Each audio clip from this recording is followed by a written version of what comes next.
¿Ya le pusiste grabar?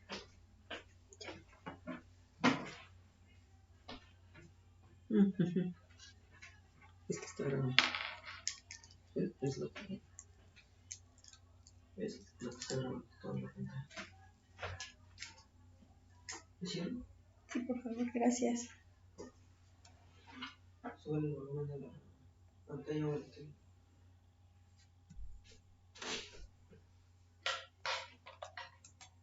Hola, hola, buenas tardes, ¿cómo están?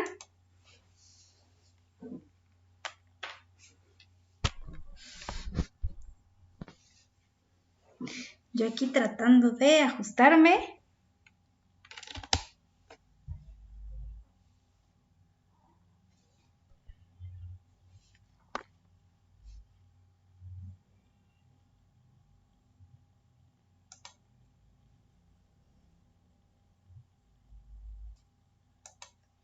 ¿Sí me están escuchando?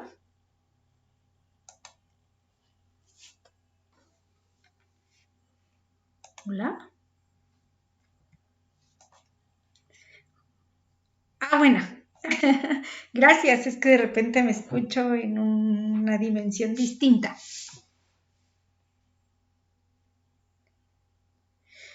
Esperamos solo unos minutitos más para ver quién más se conecta. Ya tenemos aquí pues somos 4 apenas, entonces nada más unos minutitos más. ¿Cómo cuántos le damos, más o menos, de tiempo?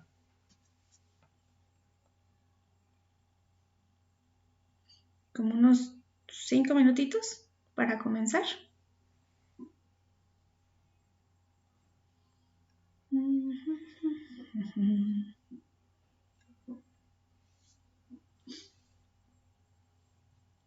Ok, ya nos empezamos a conectar un poquito más.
Hay alguien por acá, está preguntando. Hola, Elizabeth.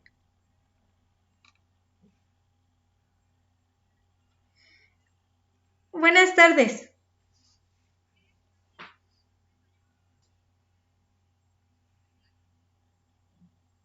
¿Cómo crees? ¿Y eso qué pasó?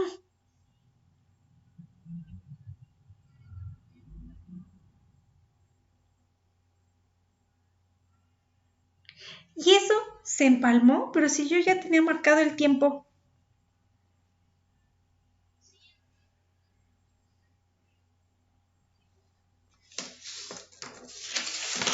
Pues sí. ¿Y eso qué habrá pasado?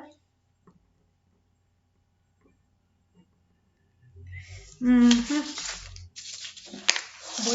pues entonces a lo mejor por eso sí somos poquitos. Comenzamos a grabar, bueno, ya de hecho ya se empezó a grabar, entonces, pues, ¿qué les parece si entonces comenzamos de este lado? Y pues se guarda la sesión. Yasmín, dime. Dime, Yas. No.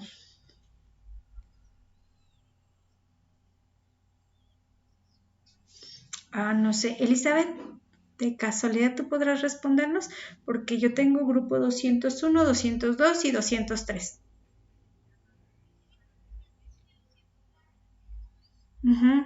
Ok. G202. Creo que ya se salió. Hola, hola. Sí.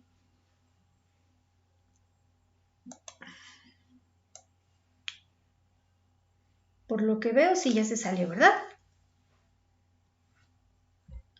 Entonces,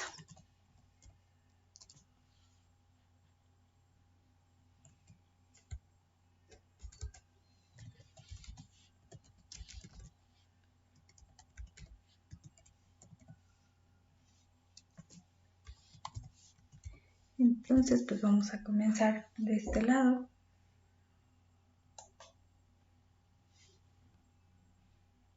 ¿Les parece? Ok, bueno, pues la clase anterior vimos un poquito sobre la perspectiva de la materia, sobre el objetivo que tenemos en la materia y bueno, pues algunos de los aspectos importantes que tomamos en cuenta pues fueron principalmente en cuanto a evaluación. Después los tipos de evaluación que tenemos como plataforma, que bueno, ante eso ustedes me ayudan muchísimo más, ya que ustedes tienen mayor conocimiento al respecto. Ok, voy a borrar. ¿Hasta aquí alguna duda, pregunta? Vimos, bueno, empezamos a ver lo que es el modelo psicodinámico. Voy a pasar para acá. ¿Dónde estoy? No, acá. Empezamos a ver un poquito sobre la teoría de Melanie Klein. En esta parte contemporánea comenzamos con esta autora de suma importancia que pues nos habla principalmente de la teoría de las relaciones objetales, ¿cierto? Yéndonos un poquito hacia atrás, vimos cómo surge esta nueva materia que ustedes van a ver y que se une muchísimo a la nueva materia que posteriormente van a abordar en el siguiente trimestre, que es la psicopatología. Y bueno, pues vimos bases importantes y decía, nos vamos a la teoría de las relaciones objetales, en donde hablábamos de esta teoría, en donde principalmente las relaciones objetales, ¿cómo las define? ¿Recuerdan cómo las define Melanie Klein? ¿Qué son estas relaciones objetales?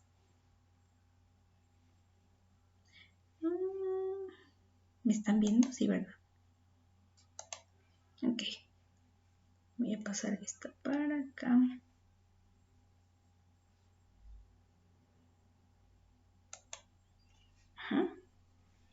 Decíamos que esta autora, Melanie Klein, entra dentro del grupo de Sigmund Freud. Hablamos de que desarrolla esta teoría donde menciona que el objeto es aquello que nosotros le damos una significación, un valor. En muchas ocasiones este significado pues viene siendo inconsciente. Y que bueno, pues principalmente estos mensajes que nosotros le damos pues son o tienen un significado muy privado, ¿no? Veíamos que los pequeños empiezan a observar lo que es fantasmas cuando son pequeñitos y bueno, pues estos vienen siendo aquellos pensamientos inconscientes que no son necesariamente reales, que se desarrollan en el infante. Ella trató de comprender qué es lo que pasaba en esta estructura del niño de los 0 a los 6 meses porque no había nada de investigaciones. Entonces empieza a utilizar este tipo de información. Y bueno, pues desarrolla, decíamos, conceptos como pecho malo o pecho rechazante, pecho amoroso, pecho rechazante, pecho bueno, pecho malo, que viene siendo en este caso el primer objeto con el que el niño se asocia, ¿no? La parte de la madre. O sea, ya después va a identificar que hay un ser total en este desarrollo. Y bueno, pues vamos a ver que el primer contacto que el niño tiene, pues es este objeto que le proporciona comida, que le proporciona placer y o que se lo puede negar y que se lo puede quitar. Estamos hablando que a través de ello, pues también surge lo que es el amor-odio, en donde pues el pecho bueno representa este amor, y viene siendo este amor también idealizado que el niño va generando, esta protección que siente y bueno, pues esta bondad que observa de este pecho hacia él al momento de alimentarlo. Y también tenemos lo que es el pecho malo, que habla principalmente de este objeto que le proporciona dolor y que le va a proporcionar frustración, esto debido a que no le proporciona esa satisfacción. Y bueno, pues va a observar que esta parte que no es proporcionada va a generarle ciertos sentidos como amenazantes, atacantes. Entonces, bueno, no sé, hasta aquí creo que hubo dudas, no. Vamos a ir observando que el pequeño va haciendo esta parcialidad o este objeto como una parcialidad. Decíamos el pecho, pues viene siendo este objeto parcial, donde es un agente de lo bueno, de lo malo, y conforme esto se va dando en la maduración emocional, en este compartir con la madre, pues va a ir observando que hay poco a poco este objeto no solamente se enfoca en un solo pecho, sino va encontrando una estructura, una cara, y va siendo parte de un objeto total, en donde ve que este objeto total conforma las dos partes, tanto lo bueno como lo malo, ¿no? Se representa en este objeto bueno como malo. Hasta aquí dudas, preguntas. ¿Ninguna? Vale. Entonces, vamos a ver qué decíamos esto, cómo él lo genera, cómo va generando esta idea ideal con una idea real, ¿no? Manifiesta como tal, en donde pues ya el niño va a integrar o el bebé va a integrar a este ser humano como algo tangible, como algo externo y que existe, que no nada más es en su imaginación, sino se va a convertir en algo que lo va a proveer de seguridad, lo va a proveer también de situaciones, decíamos, dolorosas en muchas ocasiones. Entonces vamos a observar que este niño pues al final va a tener estas fantasías de manera inconsciente, y que van a ser parte de este desarrollo que él va a tener a la larga, ¿no? Y que poco a poco pues van a ser expresiones que van a ser instintos conscientes posteriormente. Entonces, vamos a ver o vimos lo que era el sadismo infantil. ¿Alguien recuerda qué era el sadismo infantil? ¿O esta parte del complejo de Edipo?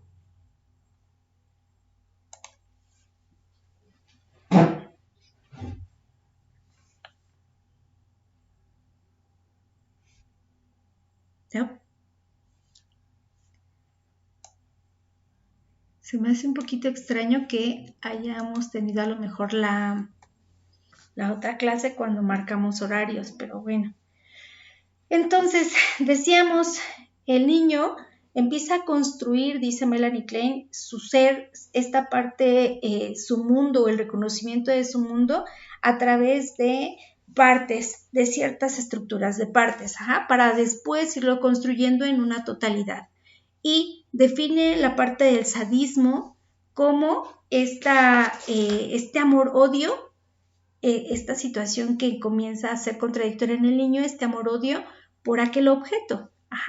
En este caso, cuando me proporciona o me niega en algún punto la comida, pues hay un enojo de mí hacia ese objeto y entonces actúo de manera agresiva ante lo que amo.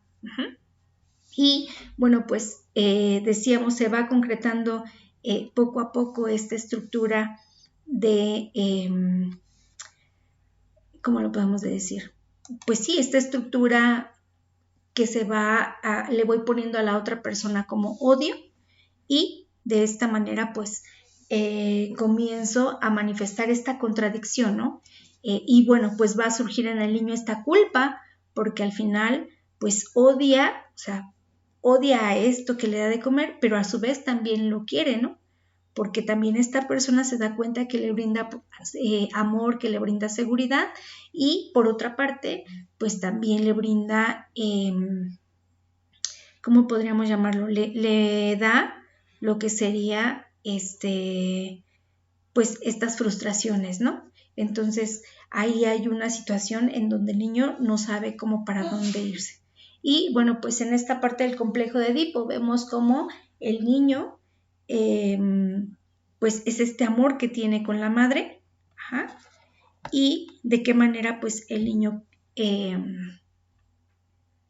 pues va a hacer esta transferencia de afecto, y es este amor que no puede alcanzar porque también observa que hay alguien más, ¿no? Que es el padre.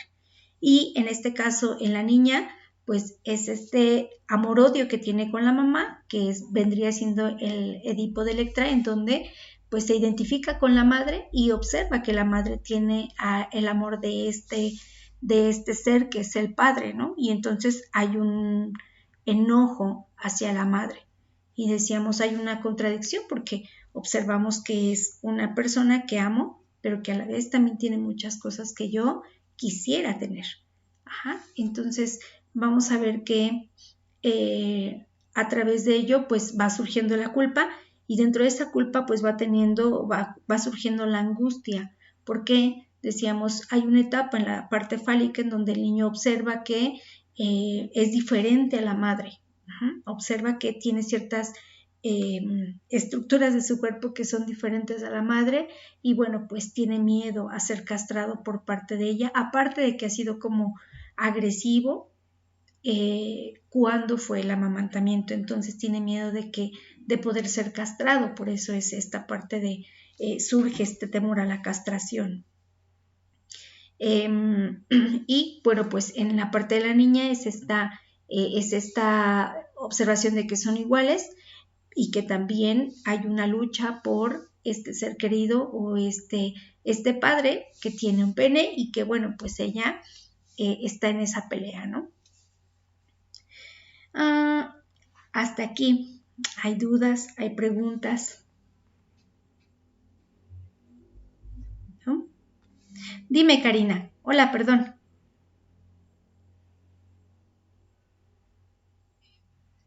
Hola.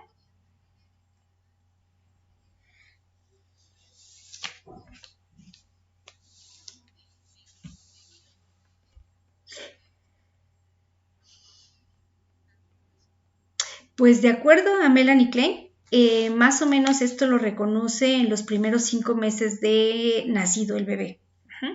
Sin embargo, se ha observado que cuando no hay una concreción sana de estructuración, pues esto se lleva hasta la adultez, que vienen siendo algunas manifestaciones que nosotros tenemos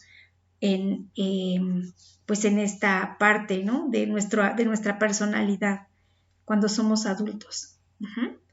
Entonces, bueno, no sé si contesté tu pregunta.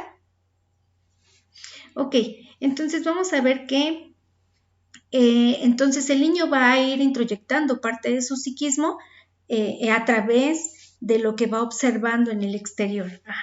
Y decíamos, surgen 2 supuestos importantes en esta parte teórica de... ¿me ven? Acá estoy.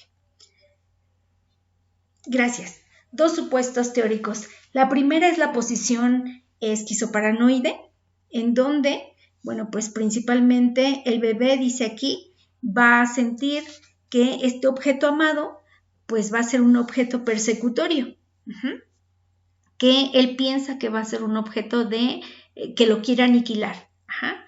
Y que, bueno, pues este ideal que él tiene puede ser destructivo o lo puede destruir en cualquier momento. Y que bueno, pues durante estos 2 años de vida, el niño empieza a percibir a este objeto que ama y que odia al mismo tiempo en estos miedos, en estas angustias, principalmente. Entonces, dice aquí, bueno, pues esto se va a desarrollar a través de esta etapa fálica, anal, en donde este objeto no solamente es alguien que me brinda seguridad, sino puede destruirme.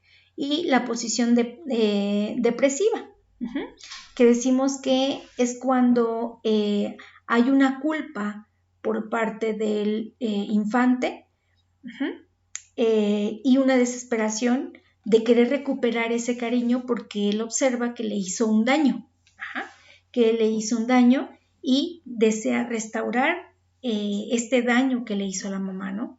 Entonces, no sé si han visto que hay una etapa en la cual el niño, bueno, pues va reconociendo. Ahorita vamos a ver un poquito a Winnicott, que habla de estas etapas de unión con la madre, que hacen esta teoría en conjunto con Melanie Klein, y que, bueno, pues va a jalar algunos de los conceptos importantes, en donde decíamos cómo el bebé, cuando está creciendo, hay un momento en el que acaricia a la mamá, la toca, le jala los cachetes, en donde empieza a reconocerla, decíamos, empieza a reconocer este objeto, pero también decíamos que cuando come, a veces le daña, ¿no? Le pega, la rasguña, le jala el cabello, y estas son muestras de reconocimiento de objetos. Sin embargo, él se da cuenta que hay una respuesta por parte de la madre, a lo mejor negativa, ante ciertas acciones que él realiza, y bueno, pues esto hace que el niño entre en esa angustia para poder recuperarla,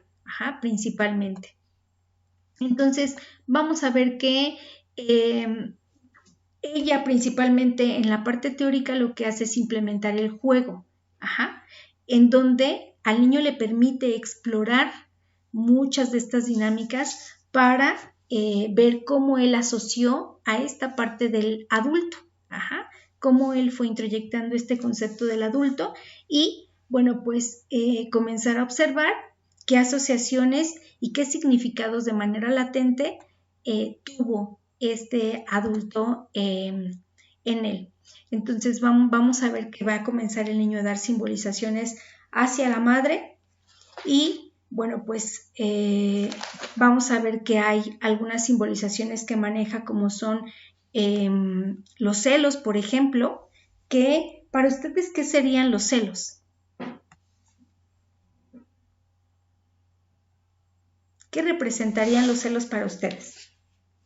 Por favor, Yasmin.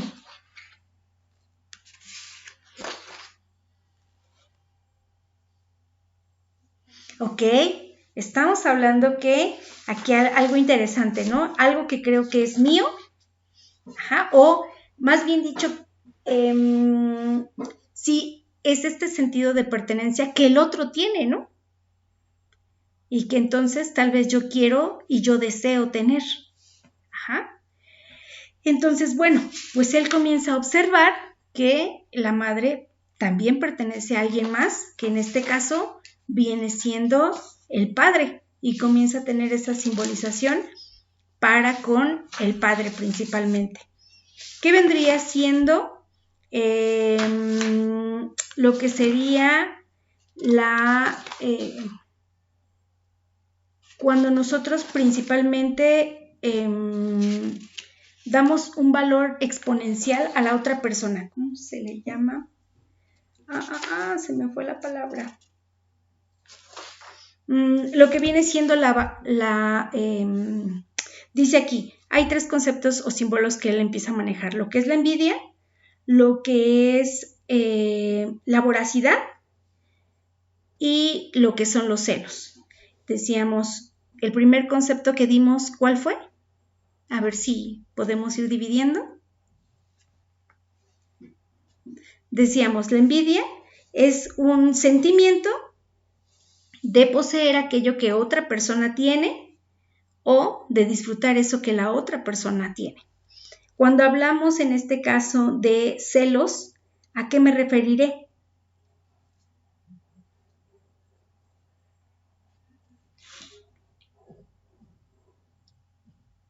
que viene siendo parte del significado. Adelante, Jazz.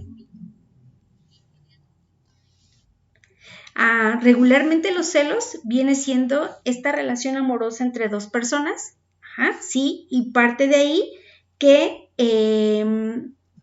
decíamos, en una de ellas va esta sensación de rivalidad con la otra persona, de que tiene lo que ella, o en este caso, de que quiere arrebatar lo que esa persona tiene.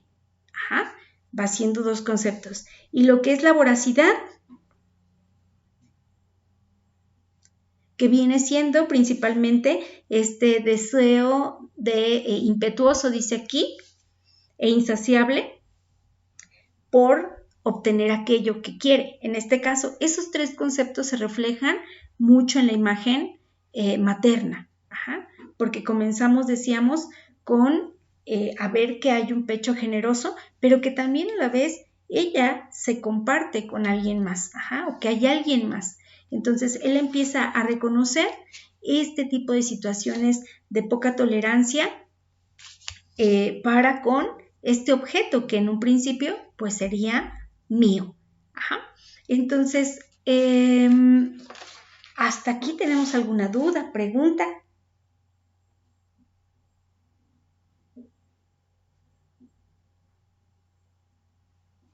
Ok, bueno, entonces a raíz de esto, pues vamos a observar que se va a dar lo que es una envidia primaria del pecho, que viene siendo esta situación en donde el infante, principalmente al momento en que no se le proporciona el pecho, pues siente como esta miseria ante lo que él podría representar.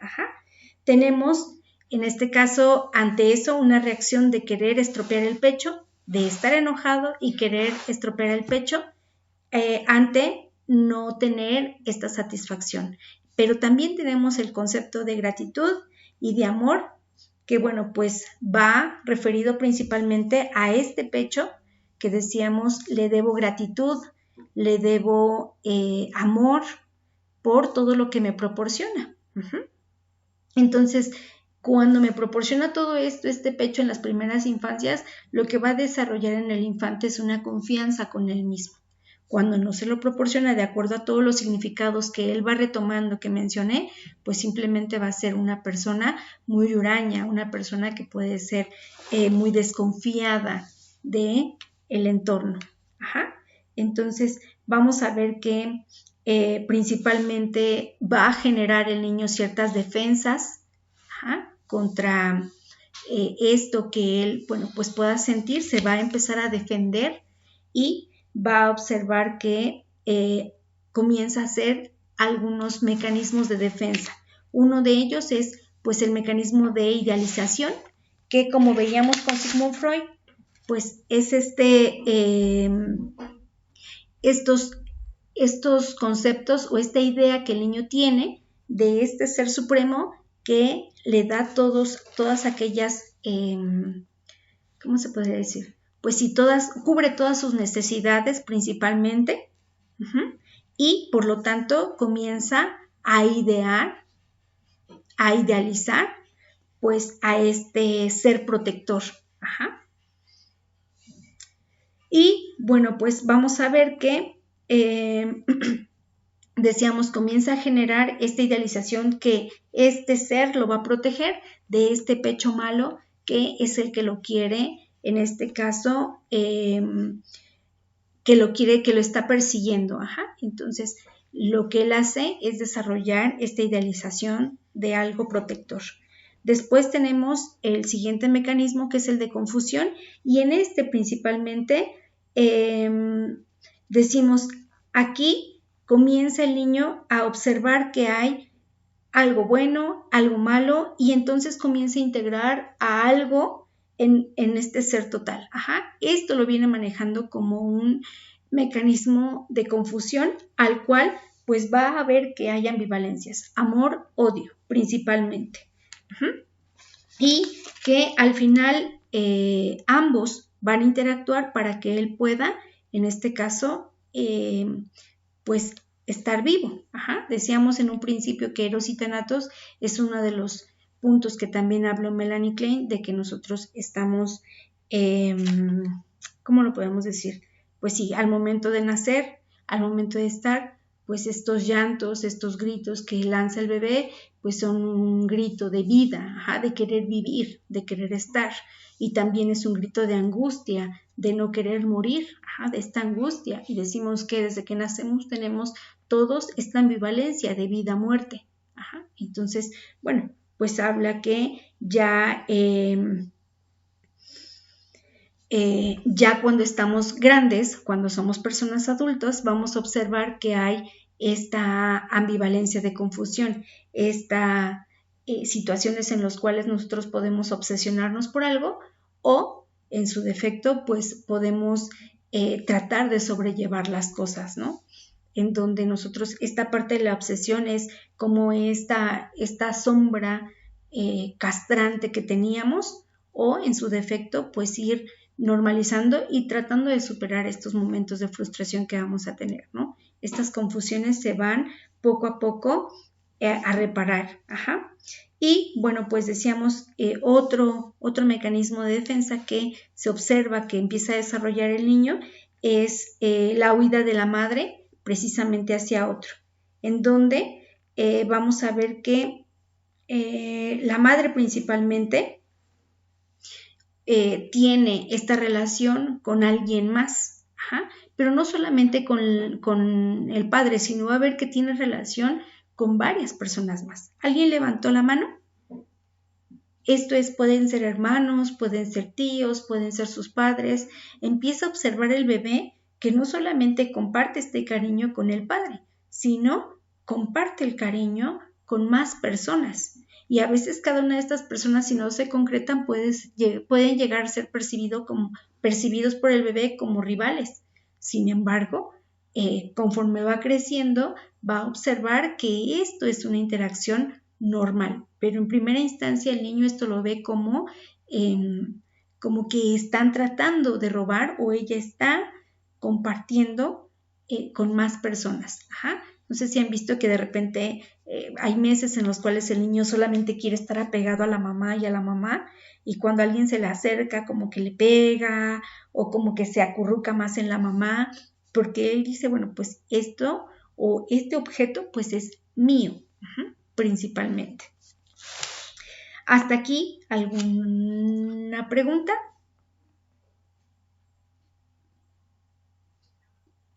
Bueno, vamos a ver que también hay otro de los significados que el niño promueve, que es el de la devaluación del objeto, en donde principalmente vamos a ver que es esta envidia, ahora sí sacamos este concepto de envidia, que se le traslada hacia la madre.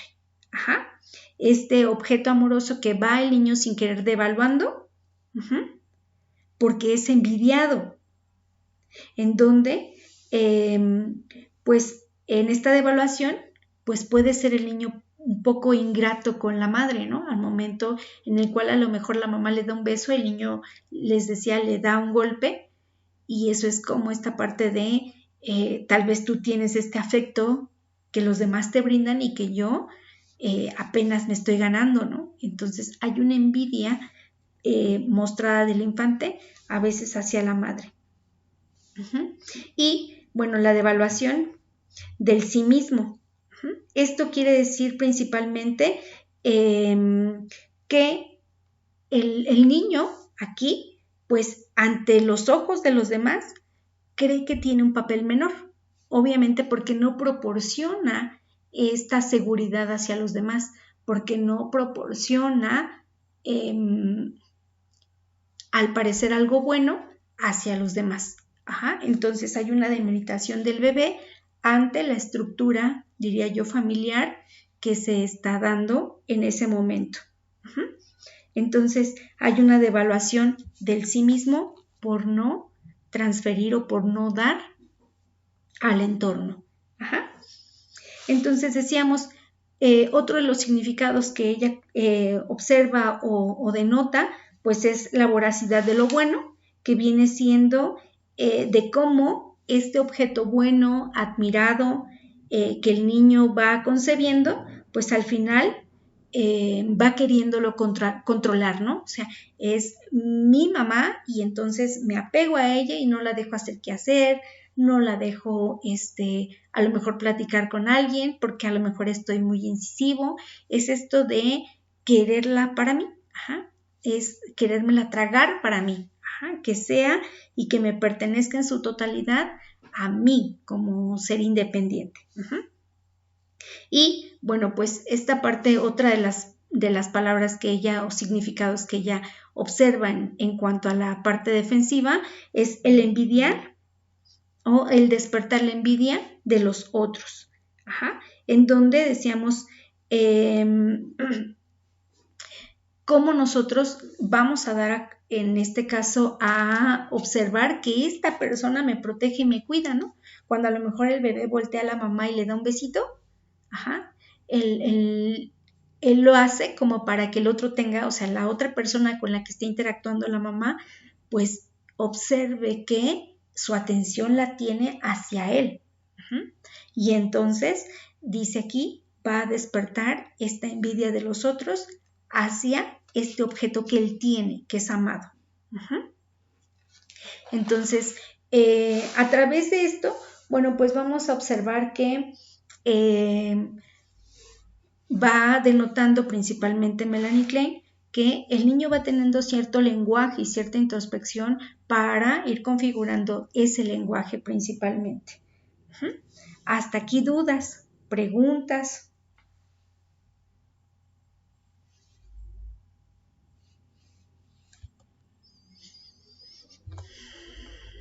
¿No?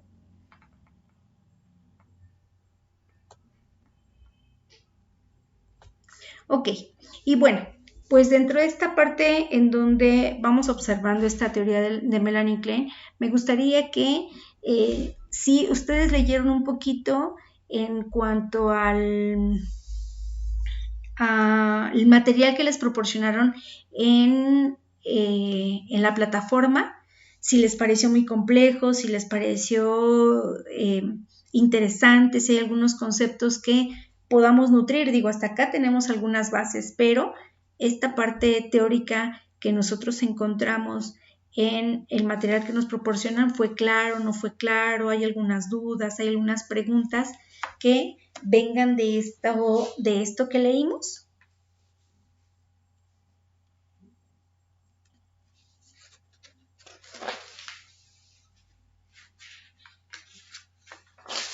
Chicos.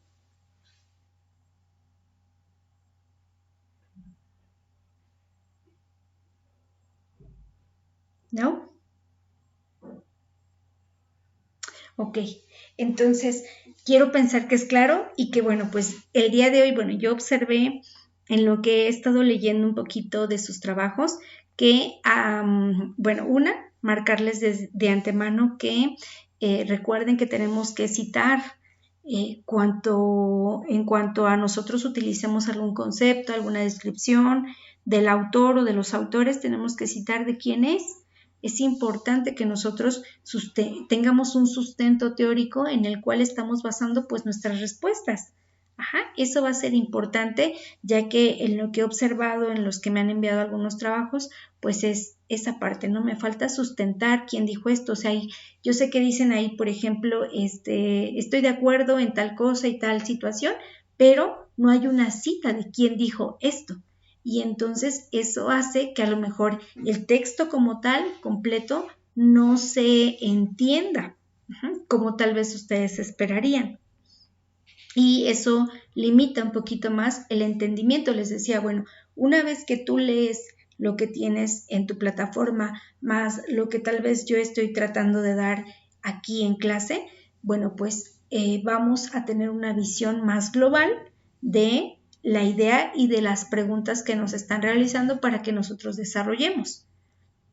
Entonces, creo que hasta aquí no veo mayor confusión para ustedes.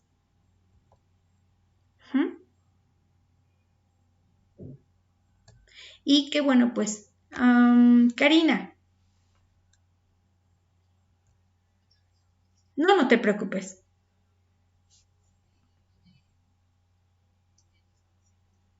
Uh-huh.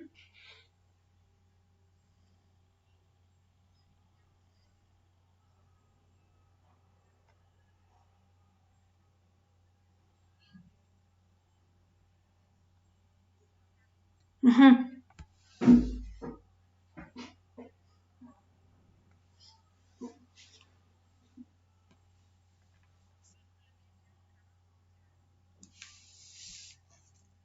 Sí, sí, y recuerden que cada uno de estos, pues al final lo nacemos aprendiendo, ¿no? Y vamos aprendiendo sobre la marcha y lo ideal es que decíamos, si ustedes van a citar como tal, bueno, pues Melanie Klein dice, entonces se abren comillas, se pone lo que dice y al final, si ya terminaron el párrafo en este caso, se pone Klein, el año y se cierra paréntesis, se pone el apellido que es Klein, coma, año y se cierra paréntesis. Ajá, para que eso viene de Melanie Klein. Ajá.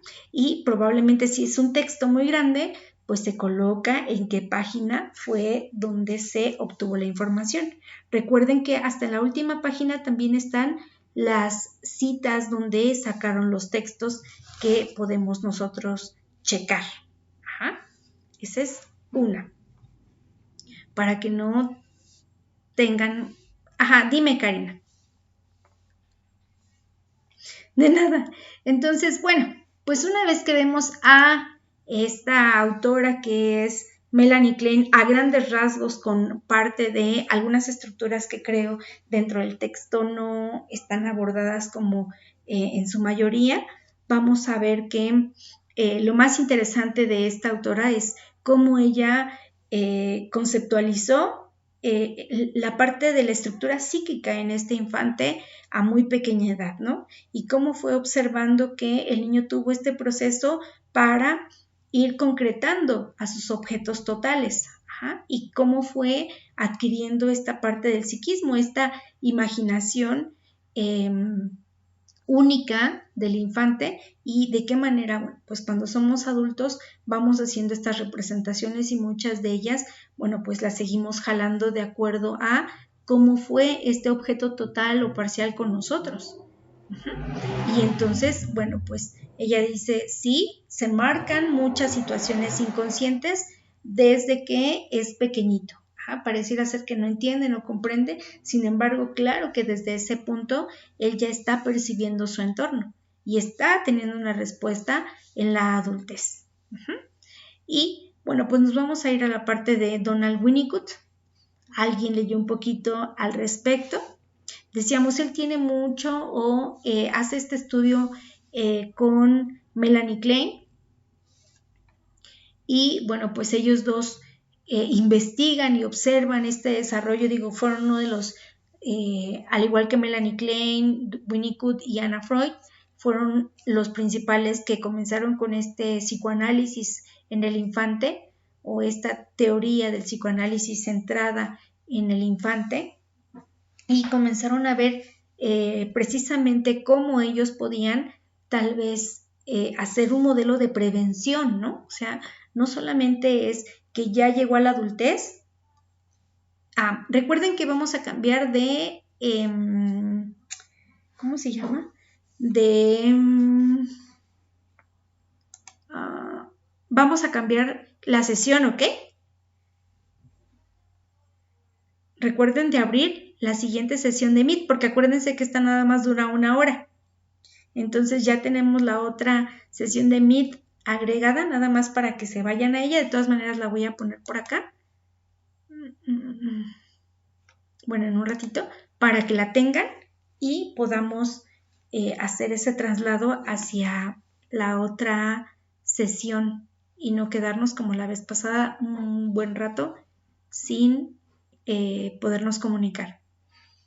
Entonces mencionaba, tenemos a Winnicott, que, bueno, pues él es un pediatra, psiquiatra, que se desarrolla en Cambridge. Él nace en 1896 y muere en Londres en 1971. Él, decíamos, se especializa, al igual que Melanie Klein y Anna Freud, en el psicoanálisis infantil. Y bueno, pues este autor como tal, pues va a centrar los estudios principalmente en la relación de la madre y del lactante, en donde va a ir aplicando principalmente técnicas para observar cómo la madre interactúa con este niño y si es la madre como un factor importante para que el niño desarrolle ansiedad. Entonces va a desarrollar diferentes técnicas. Alguna de ellas, bueno, pues de manera rápida les voy a decir. Una de ellas es el garabato, en donde exactamente cuando los niños acudían a sesión, bueno, él tenía una peculiaridad. Cuando él daba esa atención a los niños en la parte psiquiátrica infantil, lo que hacía era que estaba en un gran salón y él se encontraba en la esquina de ese gran salón. Entonces, la puerta la ponía, como quien dice, para que entraran las mamás, la ponía en el otro extremo y al momento en que las mamás pasaban, hacían un gran recorrido de la entrada hacia donde se encontraba el escritorio de Winnicott. Y entonces él observaba cómo la mamá cargaba al bebé, cómo lo traía, cómo le hablaba, cómo caminaba la mamá. Y esos eran ciertos indicios que él observaba para mencionar si, en este caso, la mamá era un factor que podía transmitir al niño ansiedad. Entonces, bueno, pues les decía, él trabajaba con niños y una de las técnicas que utilizó, digo, ahorita las voy a mencionar porque creo que complementan un poquito la información que ya tenemos, es que principalmente él con la técnica de garabato, que era exactamente eso, un papel con un garabato, lo que hacía era ponérselo al niño enfrente y el niño, bueno, pues tratar de completar ese garabato, ¿no? O sea, el niño al momento en el cual le ponía esa hojita con ese garabato, el niño empezaba a dibujar sobre de él algunas, pues no sé, algunas figuras que obviamente eran reconocidas por él y les daba una interpretación interesante, ¿no? A esos garabatos que el niño concluía, ¿no? Dibujaba una mamá o dibujaba casas o dibujaba montañas con un garabato que él hacía. Entonces, bueno, esta era la técnica del garabato que él tenía. Había otra que es la de la espátula, que en esta les decía como las mamás pues se sentaban frente al escritorio de Winnicott, él intencionalmente ponía una espátula sobre el escritorio y el niño primero cuando llegaba pues primero el niño observaba. Ahorita vamos a ver cómo se le llama todo esto que les estoy platicando. El niño llegaba, observaba el lugar, se sentaba muy tranquilito, pero obviamente los niños al paso del tiempo, no sé si se han dado cuenta, vienen siendo muy inquietos. Entonces lo que hacía el bebé era que de repente ya se empezaba a mover, ya empezaba a ver que pues no pasaba nada si ponía la mano sobre el escritorio y bueno, pues de repente ya cuando veía pues la manita del bebé ya estaba acariciando la espátula. Posteriormente, como no le decía nada, pues ya la estaba jugando y posteriormente, como ya la identificaba, ya perdía como ese interés para él, la aventaba. Y al momento de aventarlo, o eso es lo que esperaba Winnicott que hiciera, de aventarla. Y al momento de aventarla, pues que la mamá reaccionara ante esta acción y fuera por ella. Eso tiene, ahorita vamos a ver, un porqué. Entonces, decíamos, esta parte de aventar y de recoger tiene una significación. Y por último, esta técnica del snifle o de estos objetos transicionales que el niño va teniendo. Decíamos, cuando se da el destete en el infante, pues el niño o los bebecitos tienen cierto miedo. Cuando se quita este objeto que le brinda seguridad, pues el niño empieza a tener, les decía, este tipo de angustia, empieza a sentir este miedo. Y entonces, bueno, pues hay objetos que se les proporciona al niño precisamente para que vayan haciendo poco a poco ese desapego de la madre y que vayan desarrollándose de manera pues se supone más eficazmente. Ajá. Y bueno, pues ¿qué hacemos con un objeto transicional? ¿Cuáles son algunos? No sé si han escuchado hablar de los objetos transicionales. ¿Cuáles podrían ser algunos?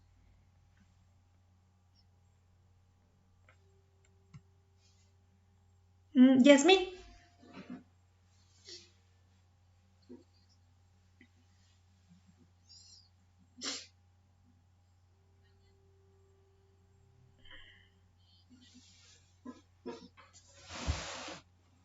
Uh-huh.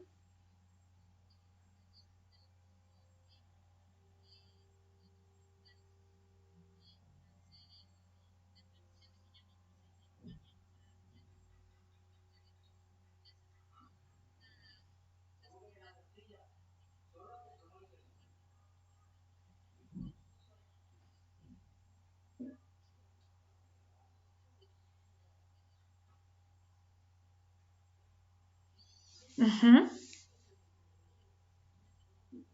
Uh-huh.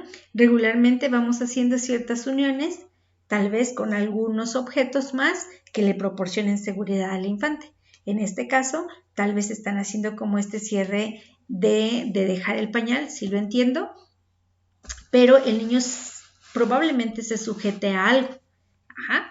Este caso a lo mejor una cobijita. No sé si han escuchado, a veces a los niños se les da una cobijita. Algunos yo los he visto, por ejemplo, cuando es que se van a la guardería. Las mamás lo que hacen es proporcionarles un objeto que les dé seguridad, un osito de peluche, les desea una cobija, puede ser, sí, algún objeto que el niño identifique con esta imagen que le da seguridad, que es en este caso la madre. Ajá, por lo tanto, por ejemplo, la cobija se le pide en una primera instancia que a lo mejor también le ponga el perfume de mamá, ajá, o el aroma de mamá, para que el niño pueda estar tranquilo en lo que va dejando o en lo que va, pues sí, haciendo este desapego, por ejemplo, con el pecho y la madre, ajá, sí, el bebé y el pecho. Ajá. Entonces se le proporcionan estos objetos para que les vaya proporcionando a la madre cierta seguridad. Ajá. Entonces decíamos, por lo tanto, mucho de esta teoría de Winnicott se basa mucho en estos objetos transicionales. Uh-huh. Y principalmente en estos procesos de transformación que el niño va a realizar conforme va siendo más grande. Recordemos que Melanie Klein abarca mucho esta etapa de 0 a 6 meses y Winnicott dice, bueno, pues de los 6 meses en adelante, ¿qué hay, no? ¿Qué pasa con este proceso del sí mismo, de cuando se reconoce como individuo el infante? Uh-huh. Estamos a unos minutos de conectarnos a la siguiente llamada. Entonces me voy a pasar y voy a, en este caso, a apagar esta llamada y darle entrada a la siguiente. Ahorita les comento cuál es la dirección.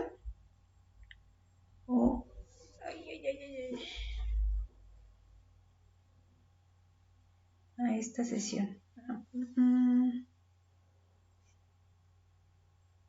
No sé. Ya tengo a dos, Elizabeth y Inali.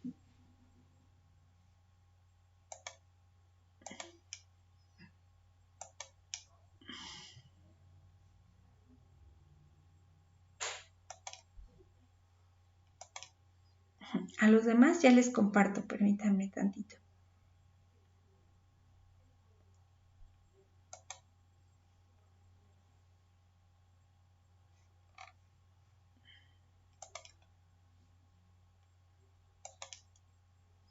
Ajá, ya nos estamos conectando, ¿verdad? Muchísimas, muchísimas gracias.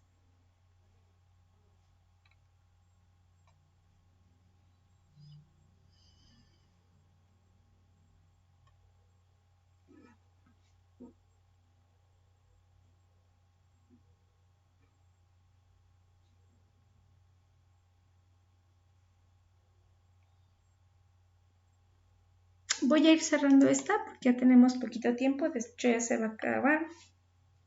Y nos pasamos a la siguiente. Ok.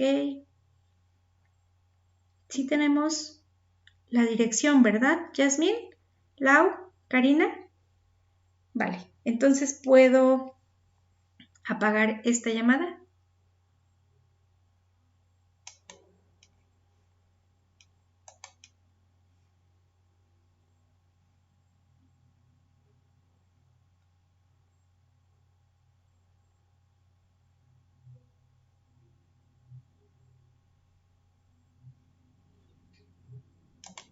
Listo. Ya estamos por acá. ¿Me veo? Ya me veo. Ok. Entonces, decíamos, con este personaje que se llama Winnicott, que comenzó principalmente a observar esta dependencia que el niño comienza a tener de este objeto, a reconocer este no yo, en donde acepta, poco a poco va aceptando esta situación del no yo, que ahorita vamos a ir hablando sobre ella. Entonces decimos que aquí él lo que intenta es que nosotros observemos que no hay un lactante creciendo nada más solo, sino hay un lactante acompañado de alguien que lo ayuda a desarrollarse, en este caso la madre. Por eso les decía que lo observaba mucho como la madre era con el pequeño y esas eran características que el pequeño ya empezaba a desarrollar. Si veíamos una mamá que, por ejemplo, al momento en el que él tocaba la espátula le quitaba la mano o le decía deja ahí y le ponía el objeto en el escritorio y no lo dejaba como interactuar, pues estábamos viendo que ya había acciones del niño que posteriormente iban a ser ansiosas debido a un aprendizaje de alguien que en este caso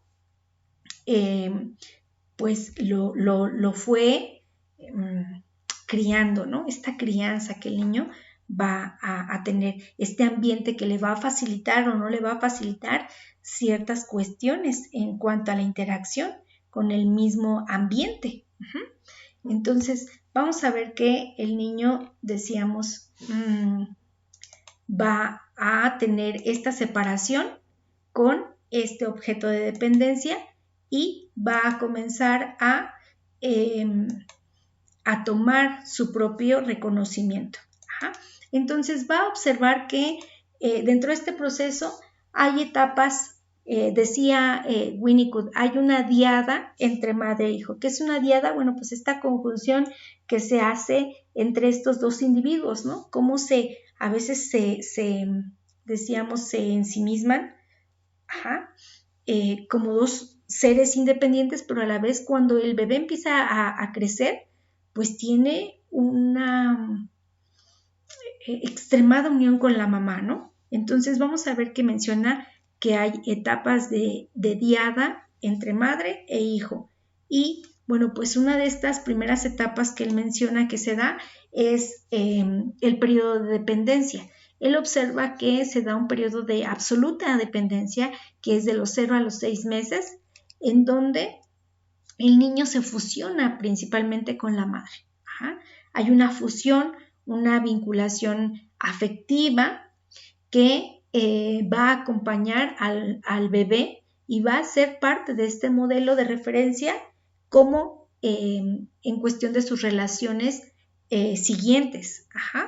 Por ejemplo, si la mamá pues también le permite convivir con otras personas, o sea, por ejemplo, si el niño, no sé, le da esa confianza, ese amor, el niño segurísimo, cuando lo cargue alguien más, no va a hacer o no va a manifestar como ese sufrimiento por estar con otras personas, ¿no? No sé, a veces no sé si han observado que, por ejemplo, los bebés, hay muchos que se pueden ser, que están con su mamá, lo encargan tantito o alguien más lo quiera cargar y el niño está bien tranquilito. Pero a lo mejor hay otras mamás que encargan al bebé y el niño empieza a llorar y a llorar y a llorar y a llorar. ¿Por qué? Porque sienten probablemente que este objeto los va a abandonar. ¿Por qué? porque no están cerca de él, ¿no? Desde el principio les dieron como esta sensación ansiosa. Y entonces el niño con quien esté va a ser muy inseguro y va a estar llorando. Si el niño siente confianza o este objeto le dio confianza, bueno, pues va a ser un niño que va a empezar a tomar esta independencia.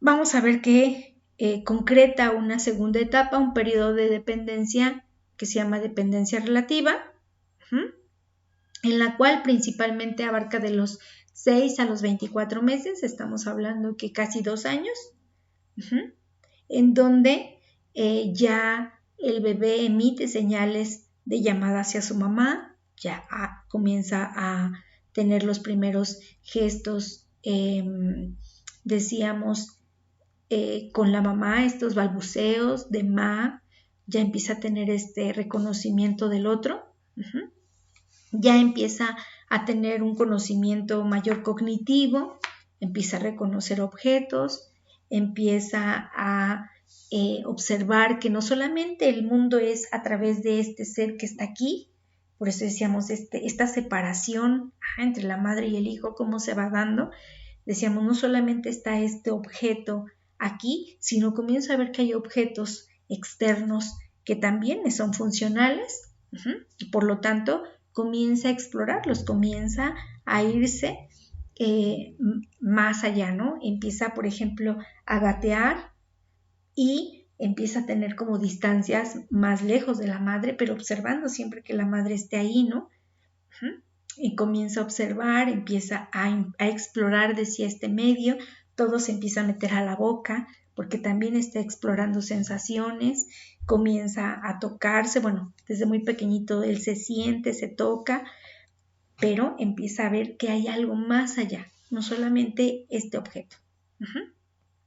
Y bueno, marca una etapa en donde se da esta independencia, que es más o menos de los 2 años en adelante, cuando el niño ya puede caminar, ya desarrolla una individualización, que se le llama individuación. El niño ya comienza a explorar cada vez lugares más lejanos, sin necesidad de ver a la mamá.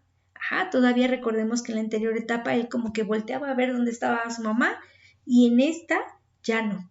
El niño puede irse más lejos y no estar esperanzado a que mamá esté ahí, ¿no? Ya el niño comienza a enfrentarse a su medio y comienza a observar que puede hacer cosas. Comienza a independizarse poco a poco de este objeto que él pensó que podía ser hasta cierto punto parte inherente a él, ¿no? ¿Hasta aquí dudas de esta diada entre la relación de madre e hijo?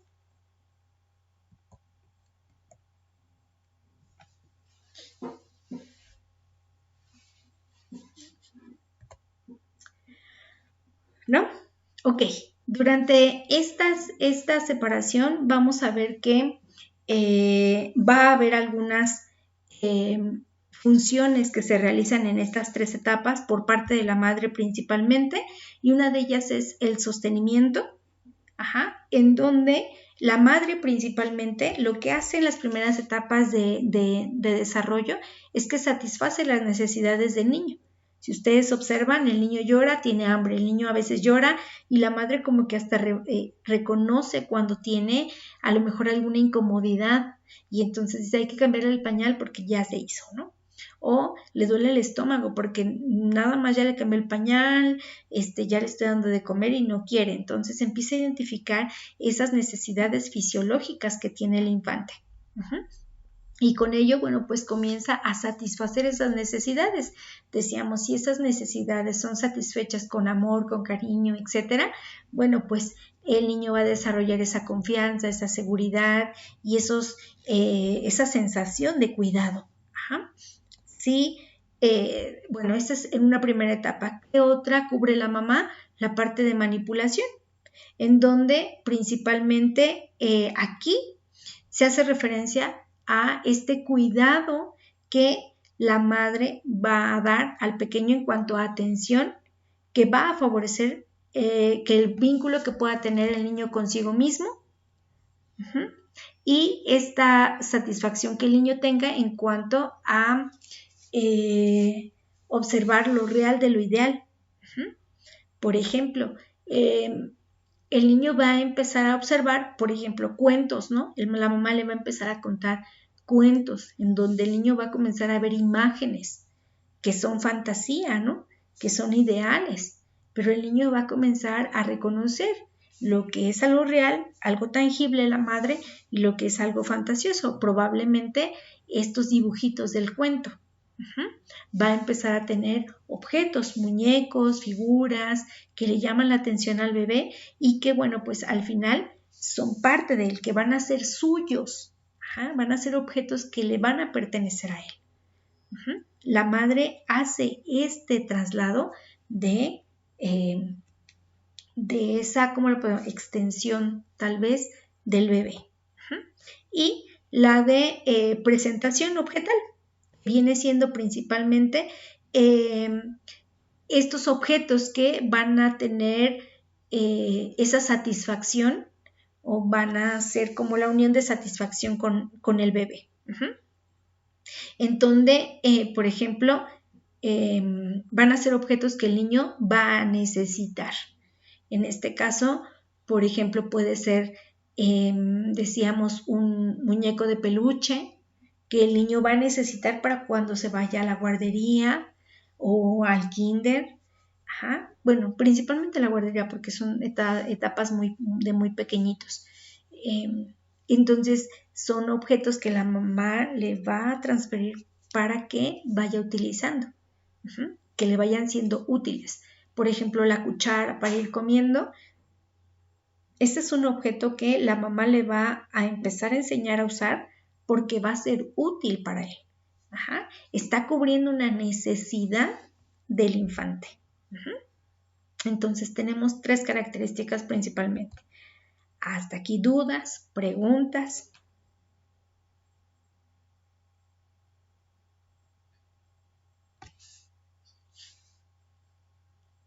Ok, seguimos. Entonces decimos si el niño va obteniendo todo esto de manera satisfactoria, genial, muchas gracias. Si hay dudas, por favor, díganmelas.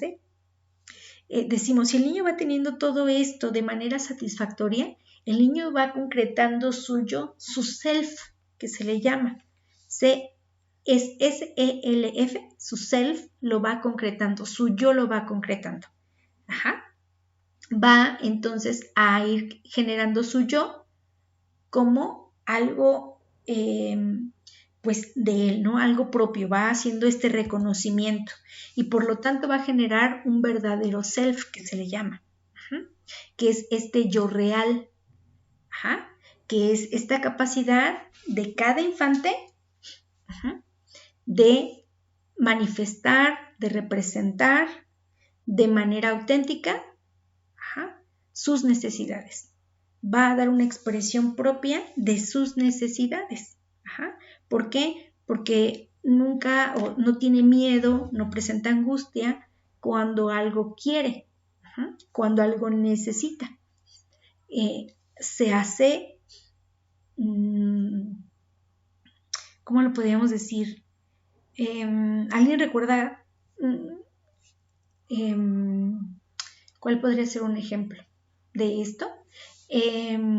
Cuando, por ejemplo, el niño de manera tajante dice no quiero, no.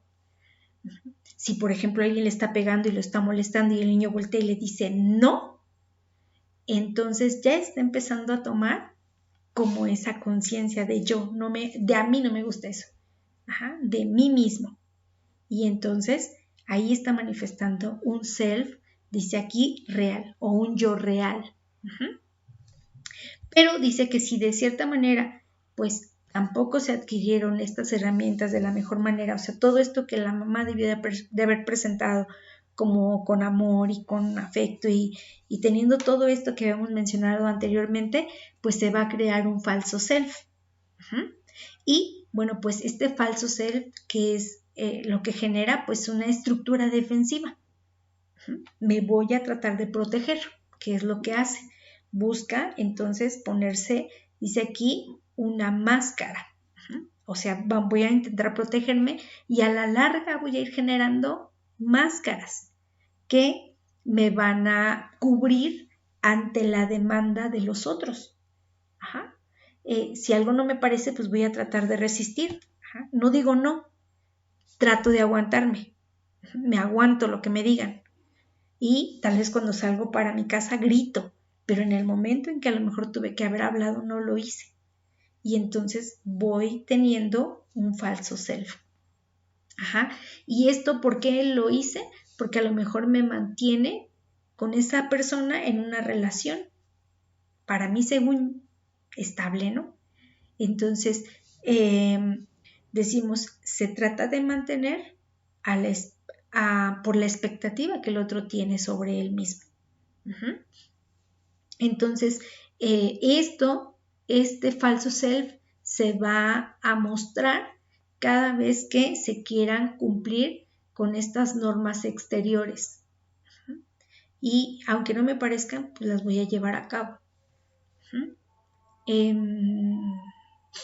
¿Tienen duda sobre esta estructura de defensa?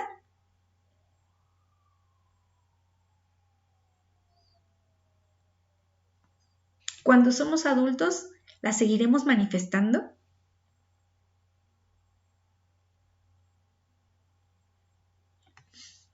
Sí, ¿no, Karina? Yo creo que la seguimos manifestando. Hay cosas que no nos parecen y seguimos diciendo que sí. Y en muchas de estas estructuras, por ejemplo, yo les decía, hay una de las cuestiones que por ahí tenemos en donde observamos, ¿no? Que a veces, por más violencia que vivamos, a veces no la reconocemos, porque tuvimos una estructura que nos fue conformando, se nos fue conformando. Y entonces, pues, he desarrollado un falso self probablemente. Y entonces, no me va a ser, digo, si toda la vida he vivido entre gritos, bueno, pues a lo mejor si llego con alguien que me grita, pues va a ser normal para mí. No entendí que esto me lo puse como parte defensiva y no lo voy a ver. De repente es, ¿cómo dejas que te trate así? Pues para mí es casi normal. ¿Por qué? Así viví y así lo fui creando. Y esto, como observan, es desde la infancia. ¿Para qué? Para cubrir. En su momento me funcionó porque cuando a lo mejor se me levantaba la voz, ¿qué es lo que ocurría? Pues yo me callaba y ya veía que callándome ya no había problema con la otra persona. En este caso, a lo mejor una imagen de autoridad en mi infancia. Y entonces, bueno, pues simplemente fui dejando que esto pasara. Y esto se ajustó a mi medio, a mi entorno, a estas normas de mi pequeño entorno que después vamos a ir viendo, se va a hacer un sistema. Entonces, decíamos que las personas, cada una de nosotras, o en este caso el infante, va desarrollando tanto un verdadero self, pero también observó que vamos desarrollando también un falso self en muchas ocasiones. Y de esta manera, pues se puede decir, decía Winnicott, que tal vez estos dos pueden ser parte del desarrollo de la persona de manera saludable, porque equilibra esta salud mental. Y decíamos, pues esta parte de la enfermedad se equilibra, ¿no? A veces no, la parte de este falso self nos ayuda a pues no exponenciar tanto algunas dinámicas o algunas situaciones. ¿Qué podría ser un ejemplo para esto que les estoy explicando? Esto que decía Winnicott, que este falso self y este self puedan ser saludables. Uno de los ejemplos, ¿qué se les ocurre?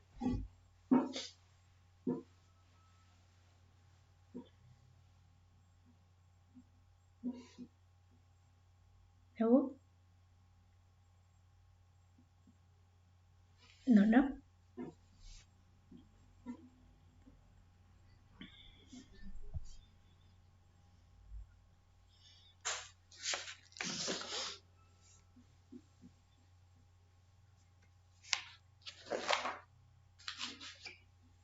Ajá.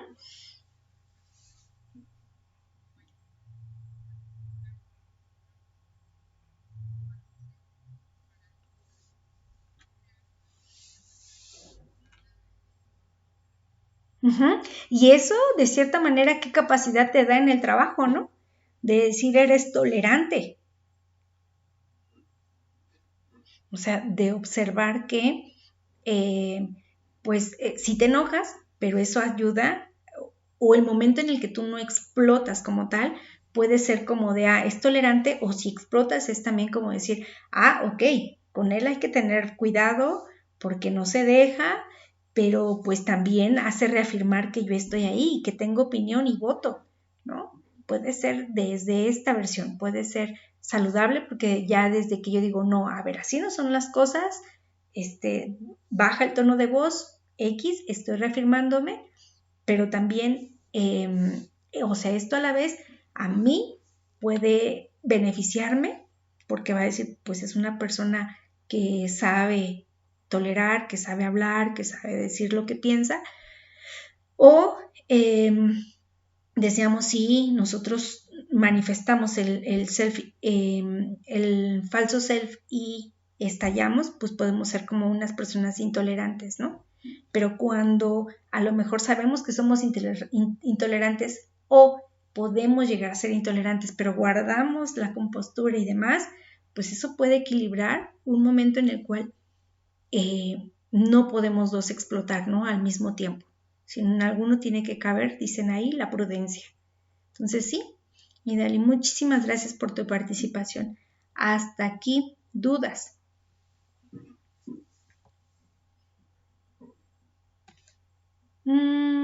¿Tienes Cari? Por favor, Karina.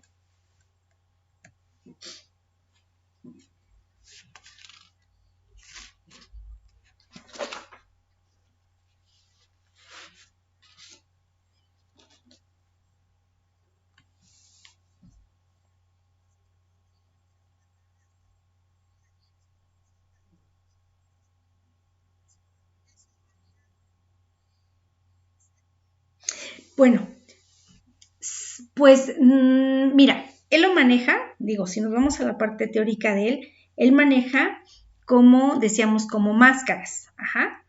Y, por ejemplo, dentro de ese falso sí mismo, dice que a veces nosotros podemos tener una inadaptación extrema.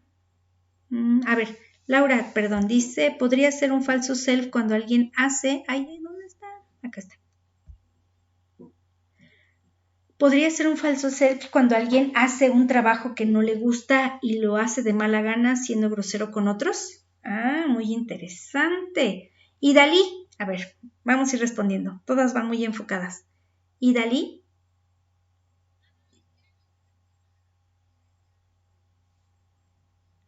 Ok, bueno, de acuerdo a esto decimos, dice Winnicott, hay niveles de organización en el falso self. Uno de ellos es la parte extrema de la máscara, en donde principalmente suelo fracasar o es el que suele fracasar en la vida. En este caso, exige espontaneidad, pero al final no da esa espontaneidad y, bueno, espera que la vida le dé, y como no se da, suele fracasar. Existe, dentro del falso sí mismo, del falso self, la inadaptación que puede ser moderada, que es la parte del cuidador, en donde, pues, ¿qué es lo que hace? Trata de preservar, dice aquí, el ambiente. Trata que el individuo en un ambiente, en este caso anormal, pues se reduzca a lo mínimo. Aguanto, resisto. Si él grita, yo no grito. Si él hace, yo no hago. Trato de mantener esa estabilidad. Ante esta situación anormal, trato de tolerar. A ver si estoy respondiendo. adaptación mínima, en donde me vuelvo la parte defensora. Entonces, dice aquí principalmente, cuando hay una adaptación mínima, en este caso me pongo a la defensiva, lo que estoy haciendo principalmente es perder estas condiciones seguras de mí. Yo defiendo, o yo me trato de defender tanto que lo que hago es principalmente mostrar, ¿cómo lo podría decir?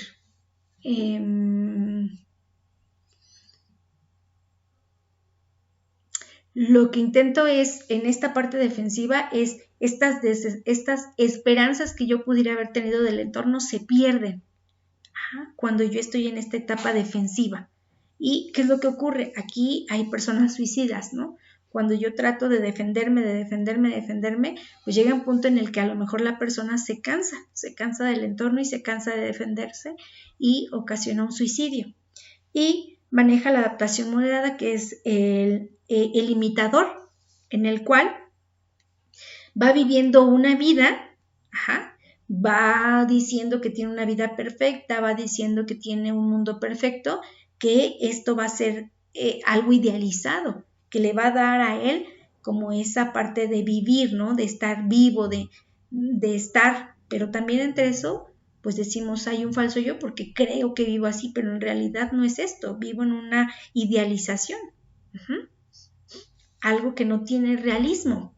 Y la adaptación del facilitador, en el cual, bueno, pues voy viendo que hay cosas que puedo hacer, hay cosas que no puedo hacer, me conozco, introyecto, y veo mi entorno en donde estoy, veo y me planto y observo que a través del puedo hacer cosas o no, y voy equilibrando esta situación y por lo tanto puedo llegar a tener un éxito en la parte social, ¿no? Equilibro.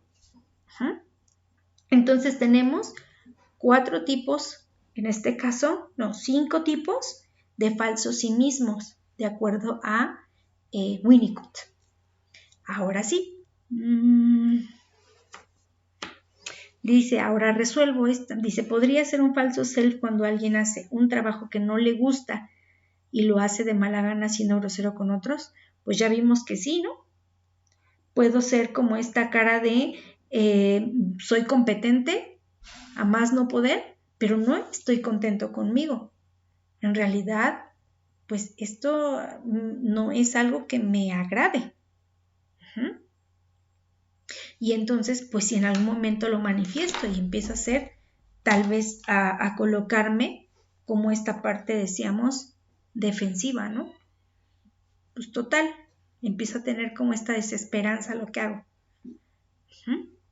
Aquí tengo que estar, aunque no me guste, pero pues ya qué, ¿no?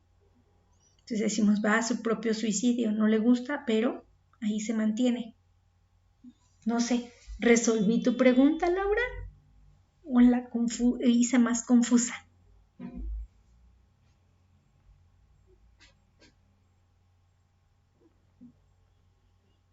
Ok. ¿Y Dalí? Sí, dime, ¿cómo se pronuncia? Sí, Idalí, Idalí. O Idalí. Ok, a ver.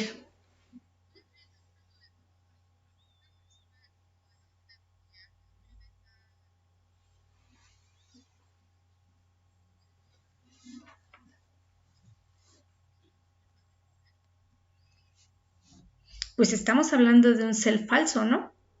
Estoy tratando de...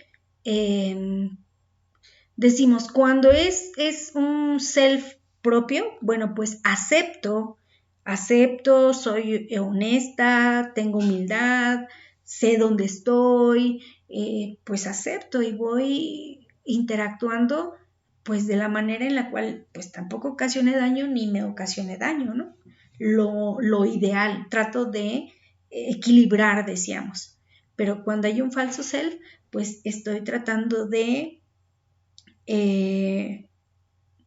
pues sí, a través de mi enojo, compensar ciertas situaciones, ¿no? Manifestar que no estoy a gusto.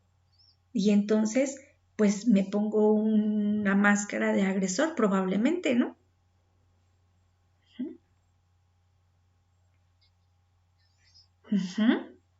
Exactamente, en donde pues puede ser como decíamos, no hubo esa parte protectora que me enseñara, que me apoyara, pues simplemente pues yo tampoco tengo por qué apoyar ni apapachar ni porque yo no lo conocí o tal vez porque así no fue el trato. Y eso es de manera inconsciente que vamos retomando pues esta idea, ¿no?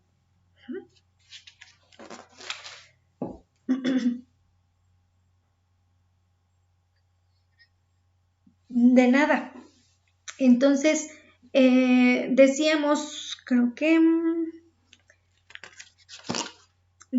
y pueden observar cómo pues Winnicott hizo esta unión ya a edades todavía más grandes, no solamente en los infantes, sino se fue a los 24 meses, perdón, que amplió la teoría en donde Melanie Klein puso las bases y él amplió todavía esta parte teórica, y que bueno, pues al final decíamos, muchas de ellas tienen que ver también mucho con su relación que ellos tuvieron con su entorno familiar, ¿no? Y Winnicott fue una de las personas que su mamá lo mimaba mucho y lo quería mucho, ¿no? Entonces solo observó que a través de estos mimos, de estos cuidados, pues también él pudo concretar este self, tal vez como un self verdadero. Y hace y observa cómo este vínculo entre mamá e hijo puede ser determinante en nuestra personalidad en la adultez.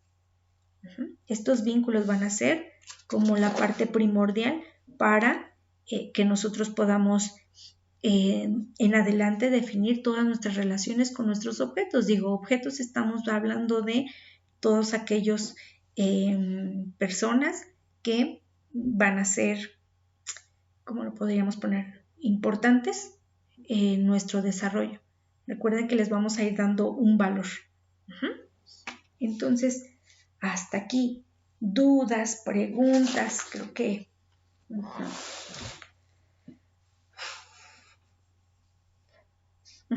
Vamos a terminar desarrollando esta personalización, en donde nosotros nos vamos a ir sintiendo más cómodos, donde nos vamos a sentir más cómodos con esta apropiación de nuestro cuerpo, nos vamos sintiendo más cómodos con esta personalidad que nosotros estamos teniendo de niños y que nos va a determinar cuando somos adultos. Y esto va a concretar en una realización como ser humano. Entonces, hasta aquí dudas, preguntas. Abarcamos, creo, 2 partes de la teoría de Melanie Klein, Winnicott, y bueno, pues en el siguiente modelo vamos a tratar de abordarlo un poquito más rápido, que es el de el modelo centrado en la persona. Digo, estamos hablando que con Winnicott cerramos un poco lo que es la parte del psicoanálisis y vamos a entrar a una tercera fuerza teórica que tenemos en el psicoanálisis, que tenemos en la psicología, que es el fenómeno humanista, en donde pues este modelo principalmente, como lo menciona el título, se va a centrar en la persona, en que es la persona aquella capaz de poder resolver sus situaciones, de resolver que el ser humano como tal tiene esa capacidad para resolver todas aquellas dificultades que se le puedan ir presentando. Entonces, esta teoría parte decíamos, de esta corriente humanista, en donde pues uno de los exponentes principales fue Maslow, que ya hablaban ustedes en una primera vez que nos conocimos sobre esta pirámide de las necesidades y esta de autorrealización del ser humano. Y bueno, pues hablamos de Rogers ahora en este proceso, en donde él nos va a hablar principalmente de cómo nosotros como seres humanos, claro que tenemos esas capacidades para podernos desarrollar. Ustedes observen Winnicott, Freud, Anna Freud, toda esta parte contemporánea, toda esta parte del psicoanálisis sí se basa en la parte del inconsciente, y bueno, pues Rogers habla de un inconsciente en el cual pues se va a hacer consciente, y que obviamente al momento en que algo no nos agrade, entonces estamos haciendo conciencia de lo que no nos agrada y por lo tanto pues empezamos a tener o nosotros empezamos a ver qué podemos hacer para salir de esto que no nos agrada. Entonces dice Rogers, bueno, yo hablo de esta parte del inconsciente en donde nosotros podemos dar respuestas. Si algo no nos agrada, vamos a buscar qué hacer. Y él parte mucho de que nuestras experiencias van a determinar cómo nosotros vamos a ver o a percibir nuestro entorno. Y a través de nuestras percepciones y experiencias pasadas, pues vamos a resolver las cuestiones presentes. Esta teoría se basa mucho en el aquí y en el ahora. ¿Qué más hace? Bueno, pues en esta teoría vamos a observar que Rogers habla, decíamos, de darle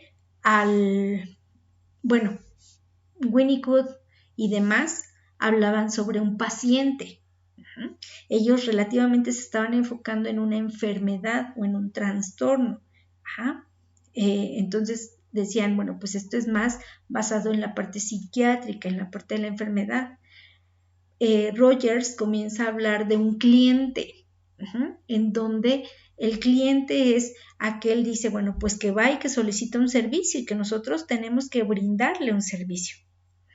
Por lo tanto, no es un paciente, es un cliente que solicita algo, un servicio. Y él quita como este estigma de paciente a este ser. Le da personalización. Algo importante que hay que tomar en cuenta es que aquí lo personaliza. No lo basa, decíamos, tanto en sus sucesos pasados. Dice, bueno, sí, ha pasado situaciones, pero estas situaciones tenemos que hacer que él vea que si pasaron, fueron por algo y para algo, ¿no? Y que no van a ser como cosas que lo van a dejar ahí y a mantener ahí, sino él, a través de esas experiencias, tenemos que hacer que él resignifique para que entonces vea las cosas positivas, ¿no? De repente digo, bueno, si alguno de ustedes ha ido a terapia, a lo mejor por un mal amor, no lo sé, han tenido esa oportunidad. A lo mejor si no hubieran terminado con esa persona, jamás se hubieran dado la posibilidad de ir y tomar una atención psicológica, de ir y de conocerse más, de ir y ahora tener más seguridad, de ser personas más proactivas, de ser personas, bueno, pues que resuelven o que observan tal vez las problemáticas desde otro punto. Tal vez esa ruptura que tuvieron en algún momento pudo dejar algo positivo, ¿no? Que fue el que hoy se conocen más. Entonces dice, bueno, pues hay que resignificar todo esto que hemos aprendido, todas estas percepciones que nosotros vamos tomando y que esas percepciones son dadas de un entorno, y que nosotros tenemos que aprender a ver que hay entornos y que hay diferentes entornos. Por lo tanto, hay diferentes ideas sobre un mismo hecho, que no todos son los mismos. Por eso esta teoría se basa en la parte epistemológica, en donde queremos tener la raíz del conocimiento. Y dice aquí, bueno, pues es que al final no hay una raíz como tal. Ahí viene el paradigma de esta teoría, ¿no? ¿Qué significa Paradigma. ¿Alguien me podría decir qué significa paradigma? No todos, nada más uno, por lo menos.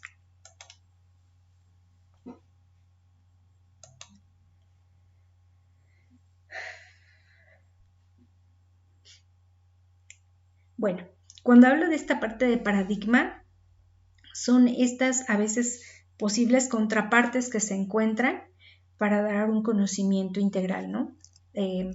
Decíamos cómo en este caso esta teoría rogeriana, sí, porque así le podría llamar yo, podría o fue diferente tal vez de lo que planteaba el psicoanálisis. Ya con lo poquito que les dije, gracias Laura, sí, esta teoría rogeriana, ya con esto poquito que les dije, ¿ustedes observan diferencias?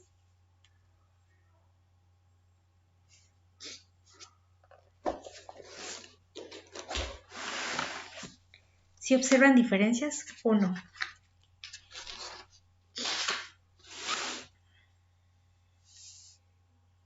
Digo, al final decíamos,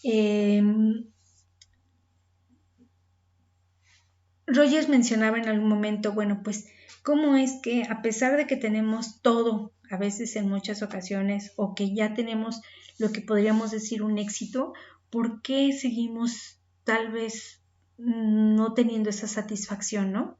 Entonces él decía, ¿por qué muchas de las personas llegan al consultorio con tanta ansiedad?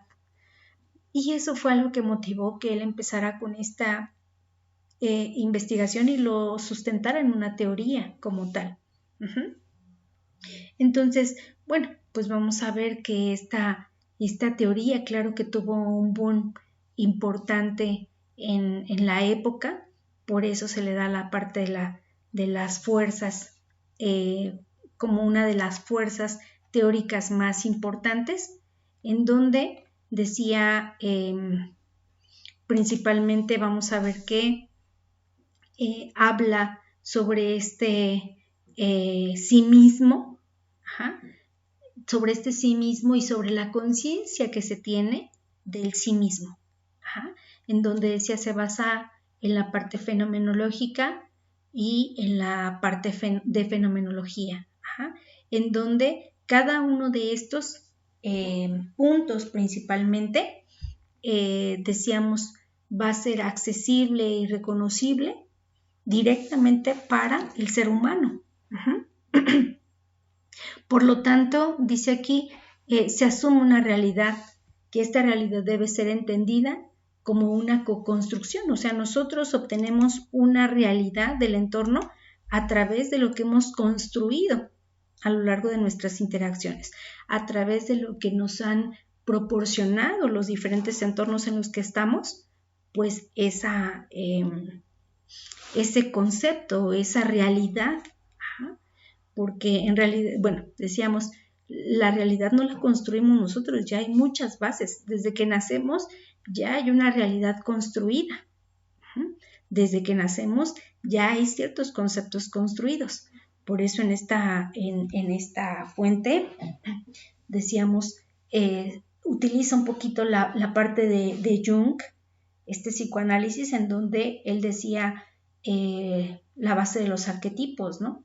Nosotros ya conocemos varios arquetipos que ya han estado establecidos por años, ¿no? Por ejemplo, el concepto de madre, yo lo metería como, decíamos, la madre es como esta parte idealizada de protección, de amor, de ternura, ¿no? Y que nos da esos conocimientos. Por lo tanto, a veces decimos, esta construcción de madre la podemos manifestar, por ejemplo, en la madre naturaleza. ¿Qué hace la madre naturaleza? Pues nos da alimento, nos da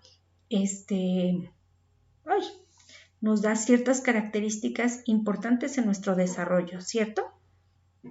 Y decía, bueno, pues retoma de Jung, dice esta base para lo que nosotros construimos de nuestra realidad, de lo que observamos.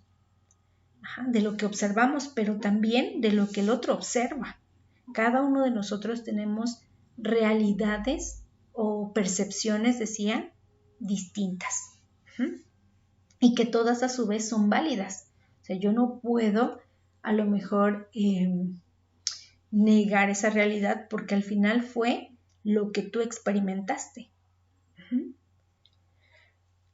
Hasta aquí dudas, preguntas.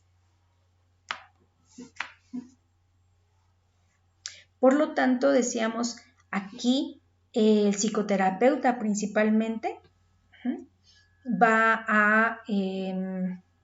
a trabajar con este paciente, con este cliente más bien, desde su perspectiva. O sea, no va a minimizar lo que él ha vivido, lo que él ha hecho. En todo momento lo va a tomar en cuenta como algo primordial. En donde va a darle al valor, o sea, no va a ser como, no podría decirlo así, como no me importa lo que dices, pero sí va a ser como un punto importante. Lo que tú sientes es lo que yo voy a asumir como terapeuta, no lo que yo creo, con todas mis construcciones y con todo mi conocimiento, dice Rogers, no es con todo tu conocimiento, sino tienes que comprender a la otra persona.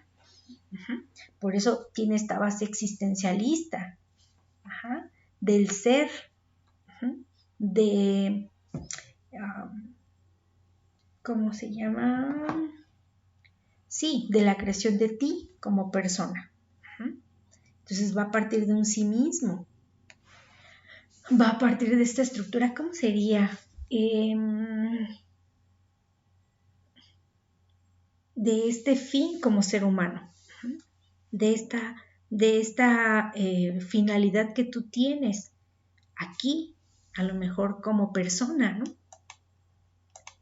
Y bueno, pues decíamos, va a ser esta terapia, ellos la basan mucho en esta autodirección, va a ser que el paciente aprenda principalmente a mejorar con sus propios medios, que él sea, que él retome esta confianza, que él retome este autoconocimiento, que él aprenda cuáles son sus capacidades, pero también cuáles son sus limitaciones. Y de esta manera, bueno, pues tenga menor confrontación en cuanto a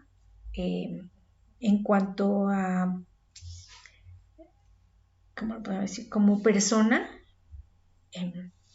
y que él pueda reconocerse, autorreconocerse, para que llegue a esta comprensión del sí mismo.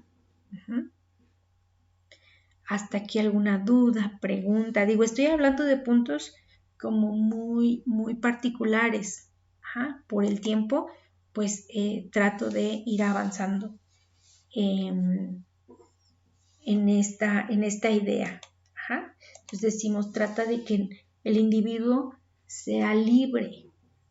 Esto es, que cuando termine la atención terapéutica no crea que necesita del psicólogo para seguir, sino que si el terapeuta dice 10 sesiones, pues ya en esas 10 sesiones él va a darle esa confianza, ese reconocimiento de que él va a poder salir adelante, de que él va a tener esa libertad, más bien dicho, ese autosuficiencia, sí, para poder resolver esos problemas. No va a depender del terapeuta. Va a tratar de hacerlo libre en todo momento de la parte terapéutica. Solo de estas reflexiones. Por acá preguntas, dudas.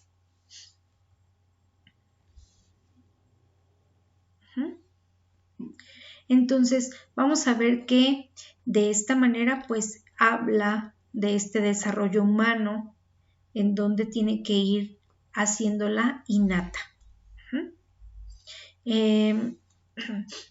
Y por lo tanto dice, bueno, pues en algún momento, algo que él mencionaba, bueno, pues en algún momento nosotros vamos a tener ciertas dificultades, pero también esas dificultades se van a presentar en nuestra vida y tienen que suceder, pero también nosotros podemos ir poniendo las condiciones para que esto cambie y a través de esos cambios pues nosotros podamos fortalecernos aún más.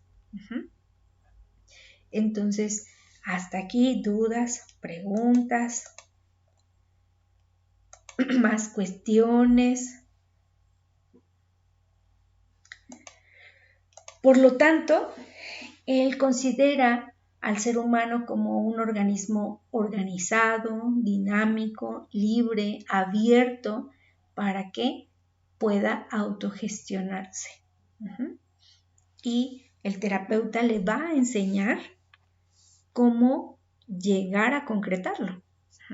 Pero una de ellas es, decíamos, a través de lo que nos ha pasado, algo que tenemos que resignificar es, bueno, pues todas las cosas malas que a veces nos pasan tendrían un aprendizaje, creo yo.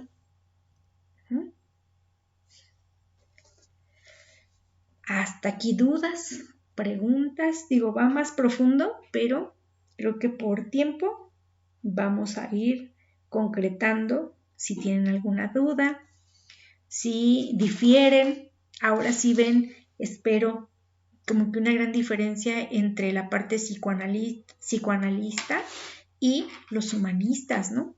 ¿Por qué es una tercera fuerza? Porque al final sí tiene bases teóricas, digo, si ustedes leen un poquito la parte de la plataforma, van a ver las bases epistemológicas que tiene, parte este texto desde cómo se conformó hasta la parte terapéutica que desarrolla Rogers, ¿no? De cómo ir paso a paso trabajando con la persona para que pueda, diría yo, reaprender de las circunstancias, cosas que le sean más significativas. Entonces, no sé si hasta aquí haya dudas, preguntas. Si no, yo les pediría mucho que lean los textos. Si hay alguna duda, por favor, estoy abierta. Tenemos un chat, tenemos, bueno, pues por aquí medios, el correo electrónico por el cual me pueden hacer preguntas y yo poder interactuar con ustedes y poderles dar esa respuesta o acercarlos un poquito más a esa comprensión y que puedan plantear de mejor manera tal vez sus trabajos. Sabemos perfectamente que cerramos ya el día de mañana, pero no se preocupen si hubiera alguna situación, si hay algún tema que quisieran hablar de manera más personalizada, pues lo podemos hacer, no sé, el viernes. Les decía la vez pasada, si tienen algún tema que podamos hablar, pues puede ser el lunes, pero ya no tuve respuesta de nadie, entonces pues lo di por hecho. Pero el día de hoy, por la tarde, por más tardecito o mañana temprano, les hago llegar a lo mejor algunos videos, algunos textos que puedan todavía aclarar un poquito más estas posturas. Voy a tratar de tomar textos que sean más sintéticos para que ustedes puedan leerlos y puedan concretar más sus ideas y poder entregar una actividad lo mejor hecha posible. Recuerden, es importante que citen, porque de lo contrario ahorita puede tratarse como un plagio y al final ese plagio no se puntúa, o sea, queda en cero, es automáticamente cero. Entonces yo sé que tienen muy buenas ideas, plantéenlas y como decía su compañera, creo que es Cari, las vamos a ir puliendo y las vamos a ir trabajando en este tiempo, ¿no? Hasta aquí, chicas, dudas, preguntas, se me acaba el tiempo y no sé cuánto tengo. Pero ya ven que la vez pasada dijo se acabó y me sacó. Entonces no quiero esa crisis ahorita. Ajá. Si necesitan algún apoyo, con gusto también de manera específica, háganmelo saber. Y yo me voy a mantener al pendiente para poderles enviar ese apoyo Elizabeth, Idalí, Laura, Aranzazú, ¿quién más está aquí? Yasmín, Karina, ¿alguna situación? Disculpa, profesora, no puedo encontrar. Miren, de las sesiones, yo no tuve la primera sesión en la primera semana. Pero sí tuve las, o sea, grabadas, es la que les mandé la semana pasada y esta. Pero les decía, si hay algún tema que queda pendiente, que quisieran hablar, igual y puedo hacer yo una sesión y mandarles una grabación. O en este caso, bueno, pues mandarles algún video que les pueda ayudar a corroborar la información, etcétera. Si creen que es necesario, con gusto lo planteamos.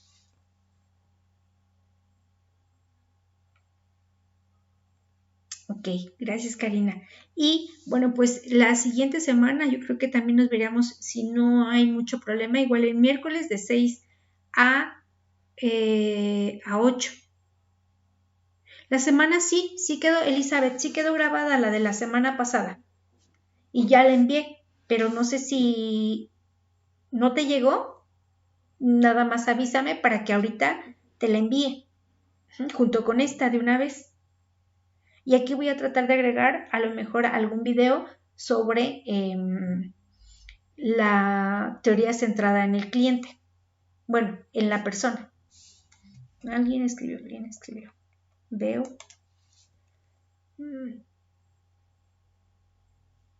Sí, espero haya sido clara. Digo, ahorita no proyecté nada. Sí, lo siento.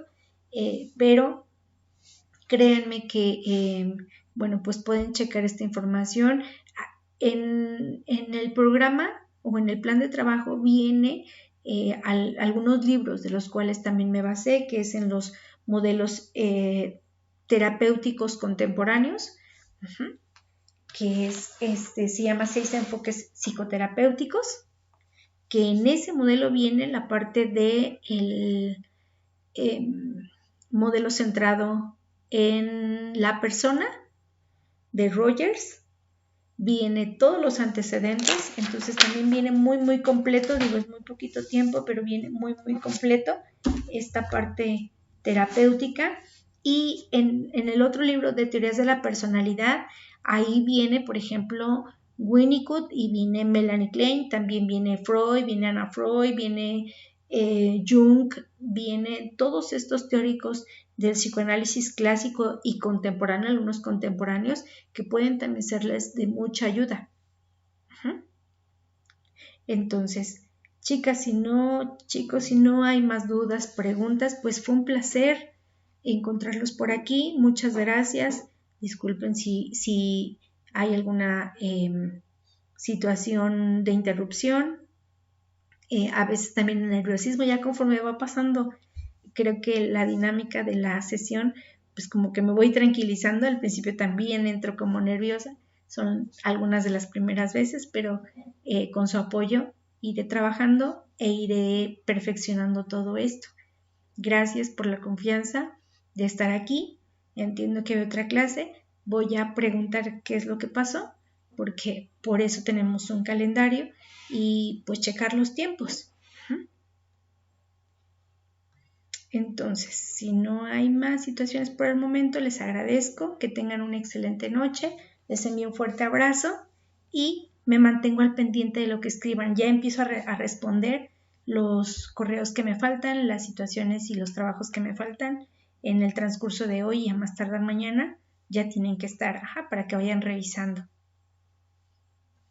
Entonces, que tengan muy buena noche, gracias y estoy al pendiente como siempre.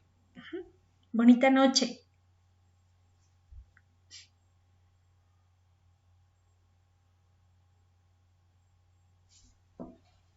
Gracias a ustedes. Bonita noche.